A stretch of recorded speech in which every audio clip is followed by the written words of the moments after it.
Sunday, a special edition of Meet the Press, live from New Hampshire. The last debate before the first in the nation Republican presidential primary. Voting here is just 48 hours away. We come to the Granite State, where nearly 1 in 5 voters remains undecided, despite seeing these candidates face-to-face in town halls, coffee shops, and even in their living rooms. A small state that will have a big impact on the race. Their motto, live free or die. The issues, jobs and the economy, America's role in the world, and which of these candidates is best suited to take on President Obama. This morning, a debate in partnership with Facebook, the world's #1 social platform, and the New Hampshire union leader. The candidates, the issues, and your questions. This is the NBC News Facebook Republican Candidates Debate from the Capitol Center for the Arts in Concord, New Hampshire. Here now, the moderator of Meet the Press, David Gregory. And good morning and welcome to this special edition of Meet the Press, the final debate before New Hampshire voting begins. All 6 candidates are here, and before we begin, you know the drill. We quickly go through the rules. Each candidate will have 1 minute, 60 seconds to make their statement, to respond to questions, and at my discretion, 30 seconds for follow-ups or rebuttals. We're on a pretty tight schedule, so I will ask the candidates to stay within their allotted time, and we'll see how that goes. We've partnered with Facebook, so some of the questions will come from me, and some, of course, will come from you. We encourage you to weigh in on the debate in real time. Our online app at mtp.msnbc.com. You can monitor the conversation there, and we'll see some of your feedback during that debate over the course of this debate. Candidates, good morning. Good morning. I just want to say on behalf of all Americans that I thank you for being willing to debate each other every 10 hours, whether you feel you need it or not. This is an important moment. Elections are about choices. They're about distinguishing one from the other. There's a political element to that, and of course it has to do with policy as well. Governor Romney has won the Iowa caucuses, although narrowly. He's up in the polls here in New Hampshire. He's also up in the polls down in South Carolina. Speaker Gingrich, why shouldn't Governor Romney be the nominee of this party? What about his record concerns you most or makes him disqualified to be the nominee? Well, look, I think what Republicans have to ask is who's most likely in the long run to survive against the kind of billion-dollar campaign the Obama team is going to run. And I think that a bold Reagan conservative with a very strong economic plan is a lot more likely to succeed in that campaign than a relatively timid Massachusetts moderate who even the Wall Street Journal said had an economic plan so timid it resembled Obama. So I think you've got to look at, you know, Massachusetts was 4th from the bottom in job creation under Governor Romney. We created 11 million jobs while I was Speaker, and I worked with President Reagan in the entire recovery of the 1980s. I just think there's a huge difference between a Reagan conservative and somebody who comes out of the Massachusetts culture with an essentially moderate record, who I think will have a very hard time in a debate with President Obama. Speaker Gingrich, bottom line, you believe that Governor Romney is unelectable? No, I don't believe he's unelectable, but I think he has a look against Obama's record. I think, you know, the fact is President Obama's going to have a very hard re-election effort. But I do think the bigger the contrast, the bolder ideas, the clearer the choice, the harder it is for that billion-dollar campaign to smear his way back into office. Speaker, this is your flyer that you're circulating here in New Hampshire. It says very clearly Romney is not electable. I think he will have a very hard time getting elected. Governor?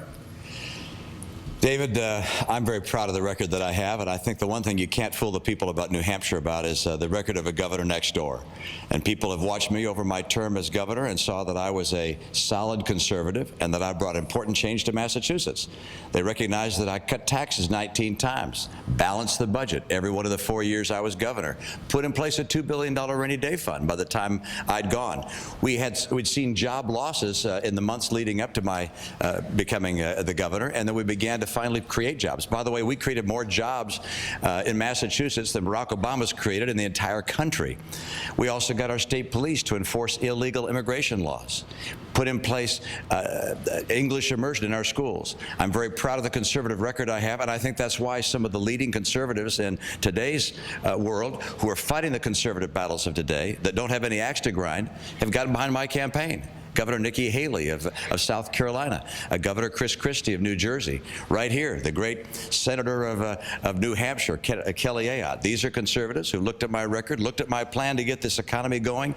I happen to believe that if we want to replace a lifetime politician like Barack Obama, who had no experience leading anything, you have to choose someone who's not been a lifelong politician, who has not spent his entire career in Washington, and instead has proven time and again he can lead in the private sector twice, in the Olympics, and as a governor. We've got to nominate a leader if we're going to replace someone who is not a leader. Well, Senator Santorum, had you not lost for re-election in 2006, you would have been in Washington even longer than you were. It would have been 21 years, so you've got a long Washington record.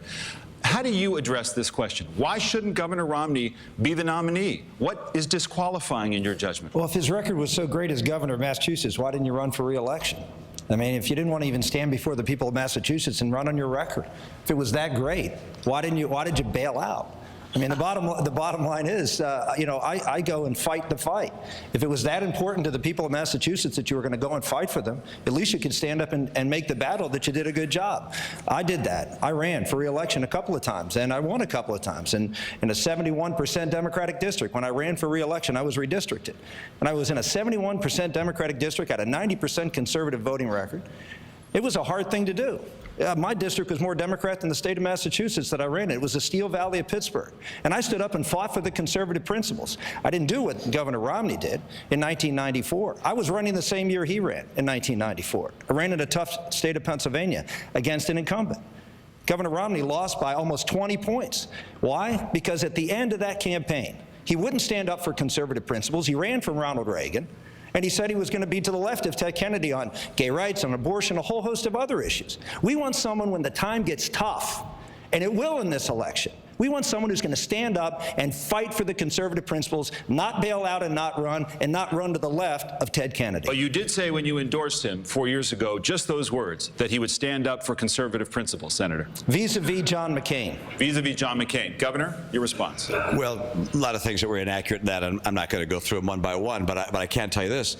I think it's unusual and perhaps understandable that people who spend their life in politics imagine that if you get in politics, that's all you want to do. That if you've been elected to something, well, you want to get reelected and reelected. I went to Massachusetts to make a difference. I didn't go there to begin a political career running time and time again. I made a difference. I put in place the things I wanted to do. I listed out the accomplishments we wanted to pursue in our administration. There were 100 things we wanted to do. Those things I pursued aggressively. Some we won, some we didn't. Run again? That would be about me. I was trying to help get the state in as best shape as I possibly could. Left the world of politics, went back into business. Now I have the opportunity, I believe, to use the experience I have. You've got a surprised look at your face. Wait, wait, it's still my time. Are you going to tell people you're not going to run for re-election for president if you win? Rick, it's still my time. I'm just asking. Okay. Well, go ahead, Governor Romney. Take 30 seconds there. Yeah. What I'm going to tell you is, this for me, politics is not a career. For me, my career was being in business and starting a business and making it successful. My life's passion has been my family, my faith, and my country. I believe by virtue of the experiences I've had that I'm in a good position to make a contribution to Washington.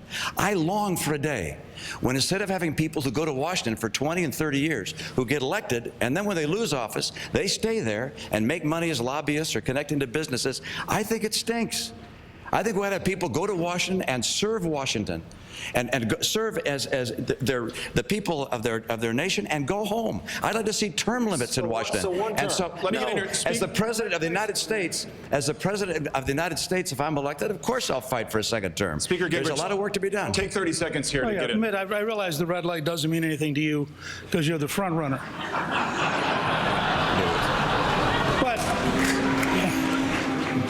But can we drop a little bit of the pious baloney? The fact is, you ran in '94 and lost. That's why you weren't serving the Senate with Rick Santorum. The fact is, you had a very bad re-election rating. You dropped out of office. You had been out of state for something like 200 days preparing to run for president. You didn't have this interlude of citizenship while you thought about what to do. You were running for president while you were governor. You were going all over the country. You were out of state consistently. You then promptly re-entered politics. You happened to lose to McCain, as you had lost to Kennedy. Now you're back running. You've been running consistently for years and years and years. So this idea that suddenly citizenship showed up in your mind, just level with the American people. You've been running for at least since the 1990s. Governor, please. Mr. Speaker, citizenship has always been on my mind. And I happened to see my dad run for governor when he was 54 years old. He had good advice to me. He said, Mitt, never get involved in politics if you have to win an election to pay a mortgage. If you find yourself in a position when you can serve, well, you ought to have a responsibility to do so if you think you can make a difference. He said, also don't get involved in politics if your kids are still young, because it may turn their heads. I never thought I'd get involved in politics. When I saw Ted Kennedy running virtually unopposed in 1994, a man who I thought by virtue of the policies of the liberal welfare state had created a permanent underclass in America, I said someone's got to run against him. And I happened to have been wise enough to realize I didn't have a ghost of a chance of beating him. This guy from Republican from Massachusetts was not going to beat Ted Kennedy. And I told my partners in my firm, I'll be back in 6 months, don't take my chair. And I went in and gave it a real battle and went after him. I was happy that he had to take a mortgage out on his house to ultimately defeat me.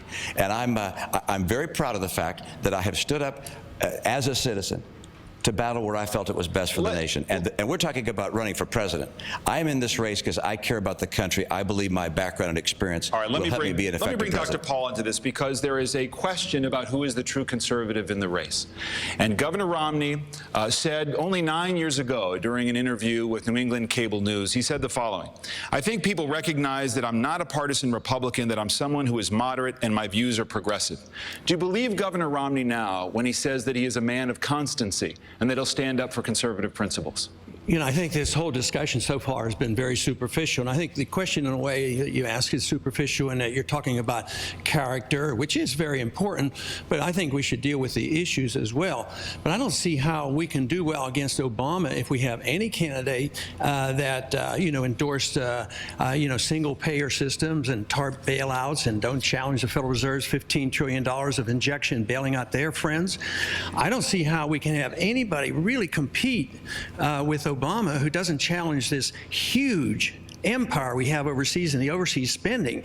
I mean, this is how nations come down, is they extend themselves too far overseas. That's how the Soviets came down. We really have to talk about real cuts, and we haven't gotten around to this yet. So if we want to change things, this is what we have to talk about. Character is important and motivation is important. Our history is important, but I really consider that in the debate format to be less significant than what we really believe in. You read my mind, Dr. Paul, and we're going to get to some of the tough choices, not just on politics, but on policy. First, Governor Perry, I do want to ask you, though, flat out, your stake in your campaign going down to South Carolina. Is Governor Romney unelectable in your judgment? Well, I think you have to ask the question of who is it that can beat Obama? Who is it that can invigorate the Tea Party? Who is it that can take the message of smaller outsider government that's truly going to change that place? As I look from here down to Rick Santorum, I see insiders, individuals who have been the big spending Republicans in Washington, D.C. And let's be honest with ourselves. I mean, the fact of the matter is that Obama has thrown gasoline on the fire. But the bonfire was burning well before Obama got there. It was policies and spending, both from Wall Street and from the insiders in Washington, D.C., that got us in this problem.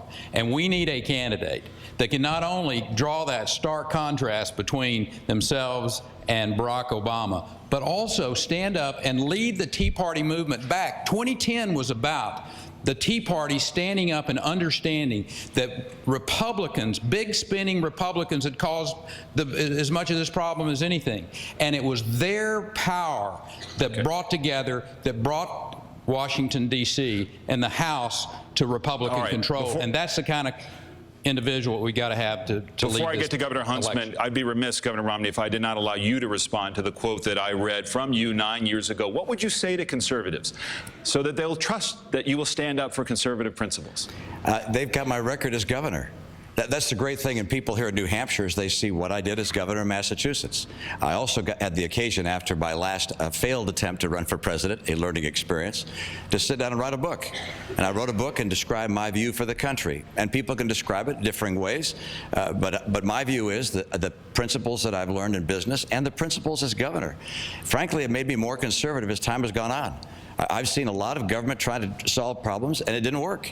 And my view is the right course for America is to have someone who understands how the economy works, who will passionately get America back on track. All right, we're going to come back to the question of obstacles to the nomination, but let me get to policy, Governor Huntsman.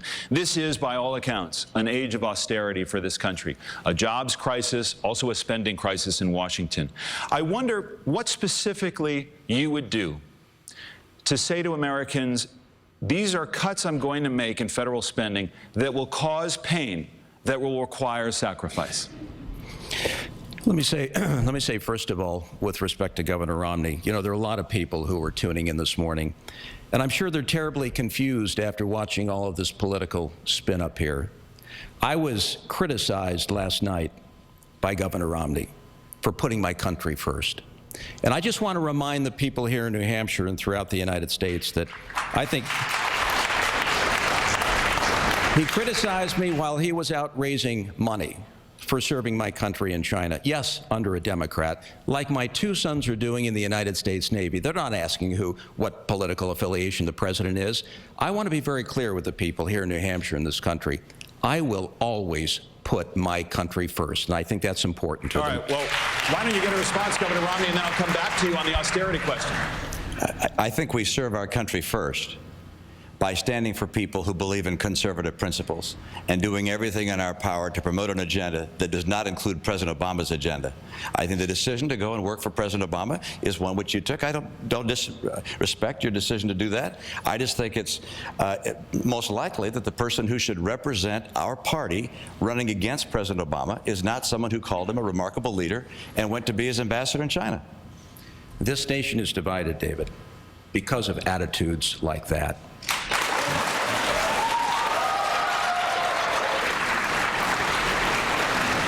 The American people are tired of the partisan division. They have had enough. There is no trust left among the American people in the institutions of power and among the American people and our elected officials. All right. And I say, we've had enough, and we have to change our direction in terms of coming together as Americans first and foremost Dr. and Paul finding said, solutions let's to not our be problems. superficial. Let's talk substance. So, Governor Huntsman, name 3 areas where Americans will feel real pain in order to balance the budget.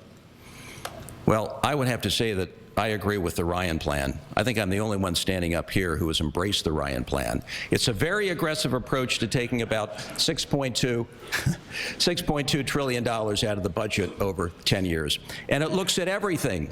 And what I like about it is it says there will be no sacred cows. Medicare won't be a sacred cow. Department of Defense won't be a sacred cow. As President of the United States, I'm going to stand up, and I'm going to say we are where we are. 24% spending as a percentage of GDP. We've got to move to 19% 3 programs sustainable. that will make Americans feel pain, sir. Well, let me just say on entitlements. Across the board, I will tell the upper income category in this country that there will be means testing. There are a lot of people in this nation who don't need some of the benefits. Social Security and Medicare. Absolutely, absolutely. And also, I'm not going to tie Department of Defense spending to some percentage of GDP. I'm going to tie it to a strategy that protects the American people. And if we think that we can't find efficiencies and cuts in the Department of Defense budget, then we are crazy. Senator Santorum, same question. 3 programs that would have to be cut to make Americans feel pain, to sacrifice if we're going to balance the budget. I would agree with Governor Huntsman that means testing. I talked about that in Hollis yesterday. We had about 1,200 people there, and I walked through and talked about how we have to make sure that we're not going to burden future future generations with a Social Security program that's underfunded. It's underfunded right now. And we have to take those who have been successful, who are seniors, who have a tremendous amount of wealth, and we got to reduce benefits. It makes no sense for folks who are struggling right now to pay their payroll tax, which is the biggest tax. It's tax on labor. It makes us uncompetitive. And the idea that some on the left would have to raise those taxes to make labor even more uncompetitive for those working people who are trying to get a job to subsidize high-income seniors doesn't make any sense to me. Food stamps is another place. We've got to block grant and send it back to the states, just like I did on welfare reform. Do the same thing with Medicaid. Those three programs, we got to, including housing programs, block grant them, send it back to the states, require work, and put a time limit. You do those three things, we will help take these programs, which are now dependency programs, which people are continually dependent upon, and you take them into transitional programs to help people move out of poverty. Speaker Gingrich, on the issue of Medicare, when you were on Meet the Press earlier in the year, you had talked about what Paul Ryan was talking about is a step too far, which is moving seniors onto a premium support or a voucher program, depending on how you phrase it. As you know, Senator Santorum thinks that current seniors should be moved off of that program into premium support or a voucher program. Do you agree with doing it that quickly and making current seniors bear the brunt of that? Well, the fact is that the Ryan-Wyden bill, which was just introduced recently, actually incorporates allowing people to choose and allows them to stay in traditional Medicare with the premium support model or go to new methods. And I think it's a substantial improvement because it allows for a transition in Medicare in a way that makes sense. But David, you know, I find it fascinating that very, very highly paid Washington commentators and Washington analysts love the idea of pain. Who's going to be in pain? The duty of the president is to find a way to manage the federal government so the primary pain is on changing the bureaucracy. On theft alone, we could save $100 billion a year in Medicaid and Medicare if the federal government were competent. That's $1 trillion over 10 years, and the only people in pain would be crooks. So I think a sound approach is to actually improve the government, not punish the American people because of the failure of the political class to have any sense of cleverness. Governor Perry, from Facebook, a lot of questions, as we mentioned, have been submitted. And this from Martin Montalvo, because we do have a spending crisis, but also a lot of people hurting. He writes this: with more Americans on government assistance than ever before, is it un-American for Americans to feel relieved when the government helps them? Well, let me answer the question that you asked earlier. What are the three areas that you would make some reductions that people would feel some pain? And I will tell you, it would be those bureaucrats at the Department of Commerce and Energy and Education that we're going to do away with.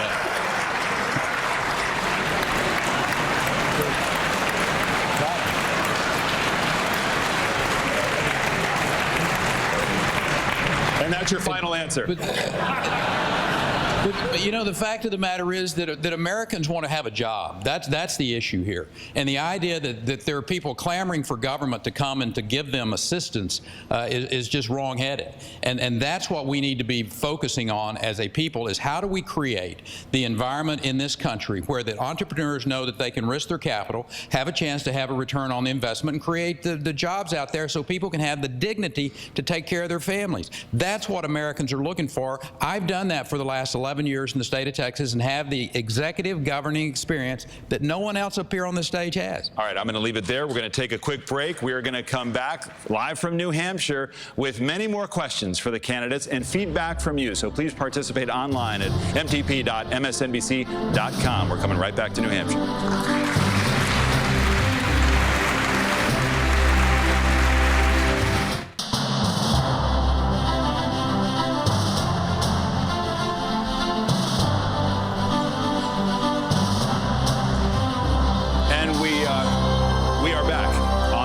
Edition of Meet the Press from here in New Hampshire. We want to get right back to the questions here with our candidates. And before the break, we were talking about Medicare. Paul Ryan, Senator Santorum, had a plan where he'd like to move seniors off, give them a voucher or premium support, and then they would take care of their health care from there. There's a lot of debate about that. And I mentioned, you said, seniors should be affected right now, 55 plus, have them affected right now, which has been somewhat controversial. You wanted to respond to that. Well, you know, I hear this all the time when I've been campaigning around the state. You know, we should have the same kind of health care that members of Congress have. Well, that's pretty much what Paul Ryan's plan is. The members of Congress have a premium support model. So does every other federal employee. I mean, it works very well. As you know, the federal government has a liability. They put money out there, and then if you want, you have about this thick, if you're an employee in Washington, D.C., you've got a whole bunch of different plans to choose from, and you have all sorts of options available to you. If you want a more expensive plan, you pay more of a co-insurance. If you want a less expensive plan, you don't. But here's the fundamental difference between Barack Obama and everybody up here. It's whether you believe people can be free to make choices or whether you have to make decisions for them. And I believe seniors, just like every other American, should be free to make the choices in their health care plan that's best for them. Governor Romney, there's a lot of discussion this morning on Facebook about taxes. And as we talk about taxes and spending, of course, we talk about economic security and economic growth. There's been a debate in Washington and beyond, as you well know, between Warren Buffett and Grover Norquist. Grover Norquist, the anti-tax crusader who says no tax increases under any circumstances. Warren Buffett says, hey, the wealthier in this country can pay more, and they should pay more. Indeed, balancing the budget is a way for more economic growth down the line. Who knows more about the American economy, Grover Norquist or Warren Buffett? Well, who knows more about tax policy? I'm not sure that we're going to choose from the two of them, but I can tell you this. The right course for America is not to raise taxes on Americans. I understand that President Obama and people of his political persuasion would like to take more money from the American people. And they want to do that so they can continue to grow government. And the answer for America is not to grow government, it is to shrink government. We've been going, over the last 20, 30, 40 years, government keeps growing at a faster rate relative to inflation. We've got to stop the extraordinary spending in this country. That's why I put out a plan that reduces government spending. I cut programs, a whole series of programs. By the way, the number one to cut is Obamacare. That saves $95 billion a year. Return, just as Rick indicated, return to states a whole series of programs, food stamps, housing vouchers, Medicaid, and then set how much goes to them. And finally, with regards to entitlements, in the entitlement reform area, I do not want to change Medicare and Social Security for current retirees. But for younger people coming up, they have to recognize that in the future, higher income people will receive less payments of the premium support program. Governor Huntsman, who knows more about the American economy? In addition to that question, you seem to be a little bit uncomfortable with a moment from earlier in this debate cycle when everybody said that they would reject even a 10-to-1 ratio of cuts to new taxes. It was a silly format. I mean, it was an important question, and they asked us to raise our hands. I mean, for heaven's sake, we didn't even get a chance to talk about it. I put a tax reform proposal on the table endorsed by the Wall Street Journal that goes farther than anybody else is on this stage. It calls for what absolutely needs to be done, and everybody knows about it. We are so chock full of loopholes and deductions. It weighs down our tax code to the tune of $1.1 trillion. You can't compete that way. It gives rise to lobbying on Capitol Hill that needs to clean up. We've got to phase out loopholes and deductions in total, and we've got to say so long to corporate welfare and to subsidies, because this country can no longer afford it, and we've got to prepare for competition in the 21st century. Speaker Gingrich, if you become President Gingrich, and the leader of the Democrats, Harry Reid, says he's going to promise to make you a one-term president, how would you propose to work with someone like that in order to achieve results in Washington? I think every president who works with the leader of every opposition knows they're working with somebody who wants to make them a one-term president. I mean, you know, that's the American process. I worked with Ronald Reagan in the early 1980s. Tip O'Neill was Speaker. He wanted to make Reagan a one-term president. We had to get 1/3 of the Democrats to vote for the Reagan tax cuts, and we did. As Speaker, I was negotiating with Bill Clinton. He knew I wanted him to be a one-term president.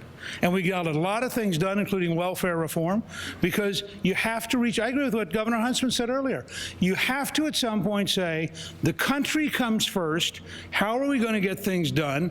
We'll fight later, let's sit down in a room, let's talk it through, I'll tell you what I need, and I'll tell you what I can't do. You tell me what you need, and you tell me what you can't do, and it sometimes takes 20 or 30 days. But if people of goodwill, even if they're partisans, come together, talk it out. You know, we got welfare reform, the first tax cut in 16 years, 4.2% unemployment, and 4 straight years of a balanced budget with a Republican Speaker and a Democratic President. So it can be done with real leadership. Anybody else have a point of view about how you actually work with the other side when they've committed to working against you, Governor? Yeah, I mean, I was governor of a state that had a slightly Democratic-leaning House and Senate. My legislature was 85% Democrat. And I went around at the very beginning of having been elected and met with the Speaker of the House and the Senate President. The Senate President said something I won't forget. He said, Mitt, the campaign is over. The people expect us to now govern for them. And we did. We met every week. We rotated in offices. We got to know each other personally. We developed a relationship of respect and rapport, even though we disagreed on a lot of issues. And when crises arose, as they did time and again, we had a severe budget crisis. I went to them and said, will you give me unilateral power to cut spending without even a vote of the legislature? They had enough confidence in me, they decided to do that. And I was able to cut the spending on an emergency basis, not just slow down its rate of growth. We can work together. Republicans and Democrats are able to go across the aisle because we have we really do have areas of common interest, even though they're dramatically different perspectives on how the world works and what's right. We can find common ground. And I have proven in a state that is very Democrat that I'm able to work with people, 19 tax cuts, protected charter schools, drove our schools to be #1 in the nation, kept them there rather. That record can work with Republicans and Democrats who are willing to work together. Dr. Paul, there's this question of argument versus accomplishment. The question again comes from Facebook. Heath Treat writes, Paul Treat rather. I want to know what Ron Paul's plan of action will be to achieve getting the House and Senate to help him do all he's promised. And here's the record, Dr. Paul. You have actually sponsored 620 measures. Only 4 made it to a vote on the House floor, and only 1 has been signed into law. You know, that demonstrates how much out of touch the U.S. government and the U.S. Congress is with the American people, because I'm supporting things that help the American people. That's the disgust that people have because they keep growing government, whether it's the Republicans in charge or the Democrats in charge. But as far as working with other groups, I think my record is about as good as anybody's because I work on the principle that freedom and the Constitution bring people together for different reasons. People use freedom in different ways, like it does. It invites variations in our religious beliefs, in economic beliefs. We tell people that they're allowed to, spend their money as they choose. On civil liberties, that's a different segment. Republican conservatives aren't all that well known for protecting privacy and personal liberties. And when it comes to this spending overseas, I can work a coalition. Matter of fact, my $1 trillion proposal to cut spending doesn't immediately deal with Social Security. It's to try to work our way out of Social Security. I'm cutting $1 trillion by attacking overseas spending and going back to '06 budget. And I do not believe that you have to have pain. People who have gotten special privileges and bailouts from the government, they may get the pain, but the American people, if they get their freedom back and get no income tax, they don't suffer any pain. Senator Santorum, here's the reality. 2 previous presidents, President Bush talked about being a uniter and not a divider. President Obama talked about transforming Washington, and it hasn't worked. Washington is polarized, the country is polarized, and the American people are pretty sick of the fact that nothing gets done in Washington. Specifically, how do you change that? Well, let me first address Congressman Paul, because the serious issue with Congressman Paul here is you're right. He's never really passed anything of any import, and one of the reasons people like Congressman Paul is his economic plan. He's never been able to accomplish any of that. He has no track record of being able to work together. He's been out there on the margins and has really been unsuccessful in working together with anybody to do anything. The problem is that what Congressman Paul can do as commander-in-chief is he can, on day one, do what he says he wants to do, which is pull all our troops back out of overseas, put them here in America, leave us in a situation where the world is now going to be created huge amounts of vacuums all over the place, and have folks like China and Iran and others. Look at the Straits of Hormuz. As I said last night, we wouldn't even have the 5th Fleet there. The problem with Congressman Paul is all the things that Republicans like about him he can't accomplish, and all the things they're worried about he'll do day one. And that's the problem. And so what we need to do is have someone who has a plan and has experience to do all the things Republicans and conservatives would like to do. Let me get Dr. Paul to respond. And then I'd like my opportunity to come back and answer your question. It's not exactly a simple task to repeal approximately 100 years of us sliding away from our republic and still running a foreign policy of Woodrow Wilson, trying to make the world safe for democracy. And look, we have elections overseas and we don't even accept the elections. No, change in foreign policy is significant, but that's where a nation will come down if they keep doing this. We can't stay in 130 countries, get involved in nation building. We cannot have 900 bases overseas. We have to change policy.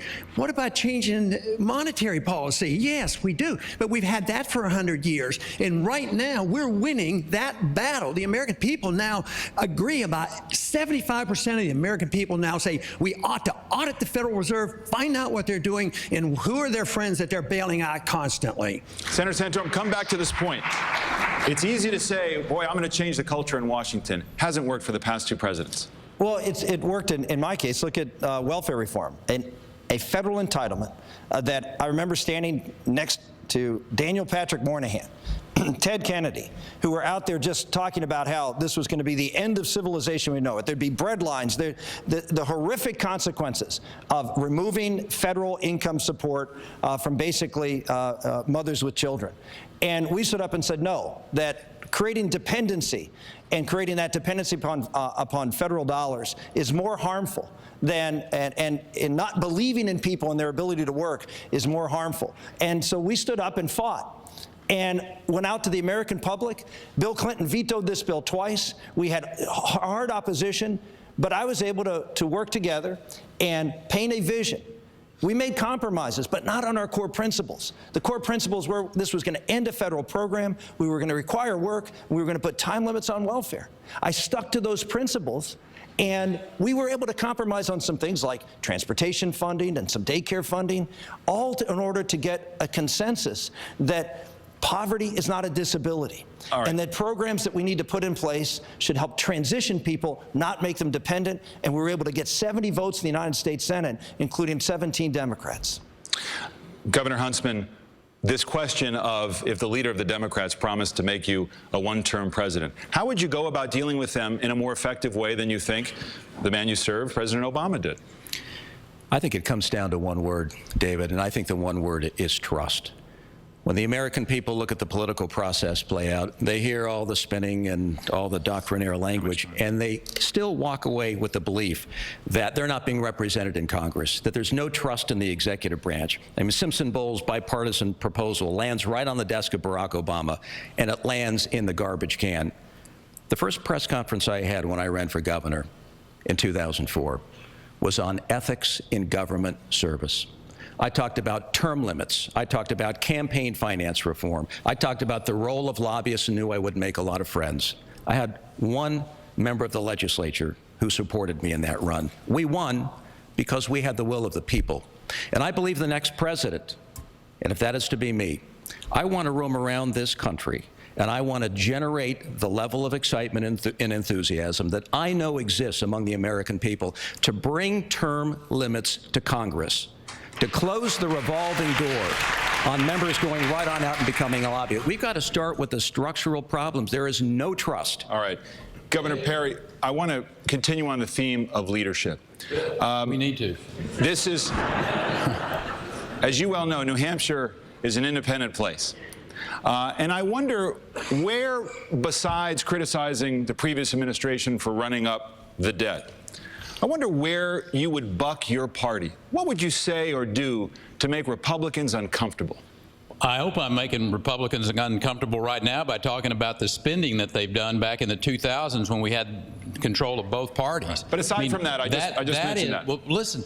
Dr. Paul says that the biggest problem facing this country is our work overseas. I disagree with that. The biggest problem facing this country today is a Congress that is out of control with their spending. And we've got to have someone, an outsider, that will walk in, not part of the insider group that you see here, people who have voted for raising the debt limit, people who have been part of the problem that is facing America. I will tell you two things that can occur that a president can lead the charge on, and it will put term limits into place. One of those is a part-time Congress to tell those members of Congress, we're going to cut your pay, we're going to cut the amount of time that you spend in Washington, D.C., send you back to your district so you can have a job like everybody else in your district has and live under the laws of which you passed, and then a balanced budget amendment to the United States Constitution. Governor, my question, do those two things, my question, sir, was that will make them uncomfortable. You think telling conservatives a balanced budget amendment is something I'm going to do and I'm going to cut spending, that's going to make them uncomfortable? You darn right, because there's a bunch of people standing up here that say they're conservatives, but their records don't follow up on that. All right, I got to take another break here. We'll come back. We'll come back on this point. Another quick break here. We'll return with much more. And of course, please share your thoughts with us online via Facebook at mtp.msnbc.com.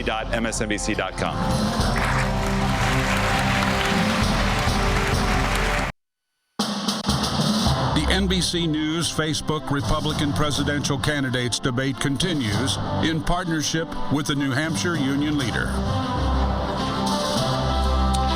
And we are back in New Hampshire. I'm happy to be joined now by our local partners for the debate. From the New Hampshire Union Leader, senior political reporter John DeStazo is with us. Good to have you here, John. And from WHDH, we had this problem yesterday, TV in Boston, Channel 7 in Boston, political editor Andy Hiller. Welcome to you as well. Glad to have you both. John, get us started. All right, Governor Huntsman.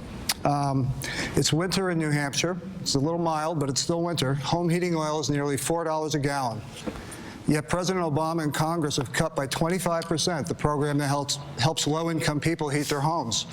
About 1 million households that were helped last year won't be helped this year. Is this an example of pain that must be suffered? Should this program funding be restored? Should it be cut more? Should this program be eliminated, perhaps? Where does this fit in? This is a practical problem in this area of the country. No, we have people in need, we have people suffering, and this is a challenge that we need to address. But I believe we're not going to be able to effectively confront it head on until such time as this nation begins to move more toward greater energy diversity and energy independence. One of the first things I would do as president is I would take a look at that one product distribution bias that always favors one product, and that's oil.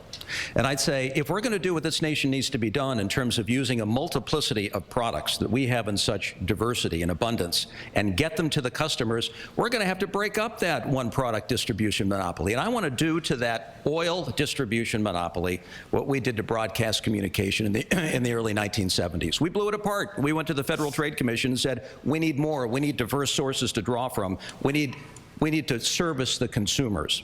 I believe if we're going to do it, it needs to be done from an energy independent standpoint. All products, getting the products to the customer, we've got to disrupt that one product monopoly that does not serve this country well, nor its consumers. Congressman Paul, how do you feel about subsidies in general for a specific energy, and also, though, more specifically right now, more immediately, this low-income program, heating assistance program? Is this something that fits in under your view of what government does do or should not do? Well, subsidies per se are, it's bad economic policy, it's bad moral policy, because it's using government force to transfer money from one group to another, and economically it does a lot of harm. But when it comes to energy, we should, deregulate it like others talk about. But we need to talk, supply and demand. Everybody knows about supply and demand. They talk about oil, and if we had more alternative sources, that we always hope the prices will go down. But everybody forgets that there's 50% of a transaction is the monetary unit, and you don't deal. Very few people talk about the supply and demand of money.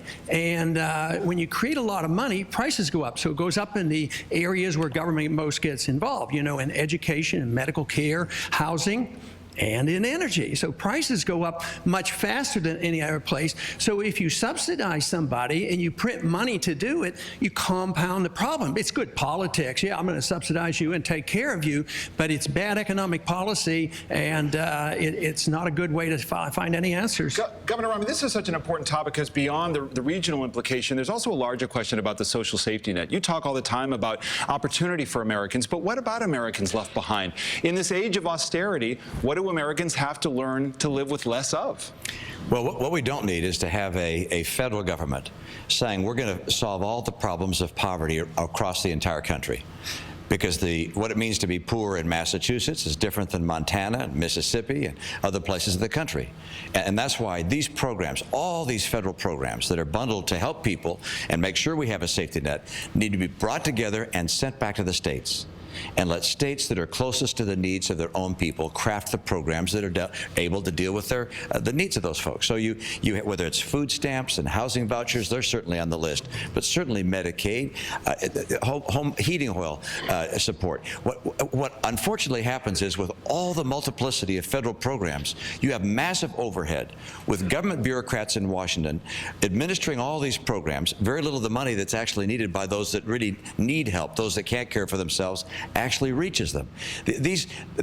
Government folks in Washington keep building program after program. It's time to say enough of that. Let's get the money back to the states the way the Constitution intended, and let states care for their own people in the way they feel best. Andy Hiller. Governor Romney, I'd like to remind you of something you said in Bay Windows, which is a gay newspaper in Massachusetts, in 1994 when you were running against Senator Kennedy. These are your words. I think the gay community needs more support from the Republican Party, and I would be a voice in the Republican Party to foster anti-discrimination efforts. How have you stood up for gay rights, and when have you used your voice to influence Republicans on this issue? Andy, as you know, I don't discriminate. And in the appointments that I made when I was governor of Massachusetts, a member of my cabinet was gay. I appointed people to the bench regardless of their sexual orientation. I made it very clear that, in my view, we should not discriminate in hiring policies, in legal policies. At the same time, from the very beginning in 1994, I said to the gay community, I do not favor same-sex marriage. I oppose same-sex marriage, and that has been my view. But if people are looking for someone who will discriminate against gays, or will in any way try and suggest that people that have different sexual orientation don't have full rights in this country, they won't find that in me. When's the last time you stood up and spoke out for increasing gay rights? Right now.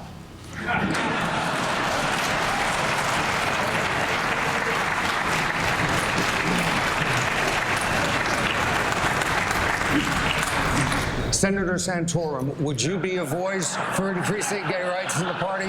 Surprised it's coming to me. What? What was your question? Would you be a voice for speaking out for gay rights in your party? And if not, why not? I would be a voice in speaking out for making sure that every person in America, gay or straight, is treated with respect and dignity and has the equality of opportunity. That does not mean that I would agree with certain things that the gay community would like to do to change laws with respect to marriage or respect to adoption and things like that. So you can be respectful. This is the beautiful thing about this country. James Madison called the First Amendment, he called it the perfect remedy.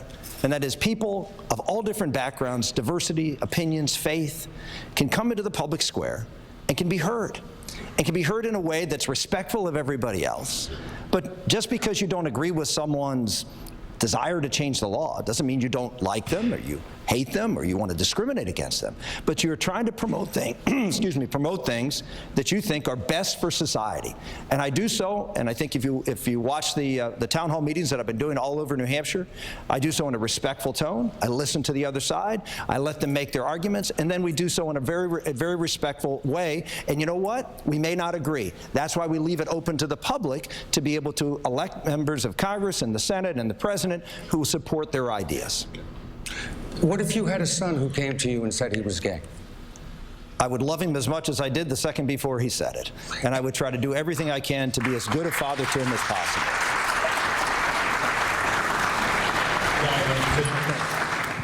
Governor Perry, we're going to move on. Right to work, which outlaws mandatory union membership, as you know, continues to be a major issue in the state of New Hampshire.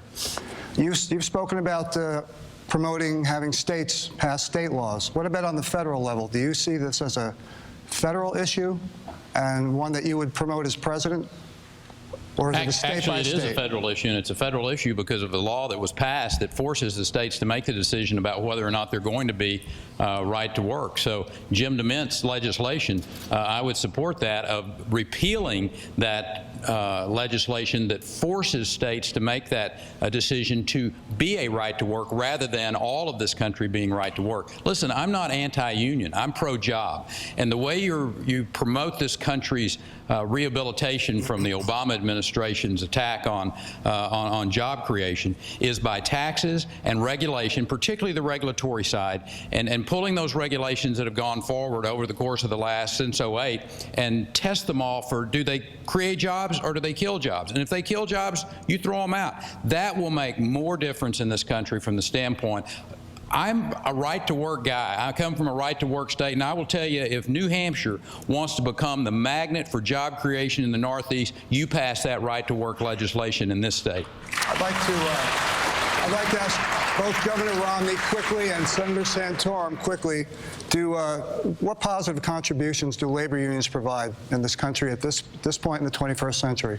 Well, the Carpenters Union, for instance, trains their workers to be more effective on the job, and when they compete against non-union workers, why they do that on a fair basis. If that happens, that's a positive contribution. But let me just say this with regards to unions. I agree with Governor Perry. Right-to-work legislation makes a lot of sense for New Hampshire and for the nation. But also, let's not forget the government unions and the impact they're having.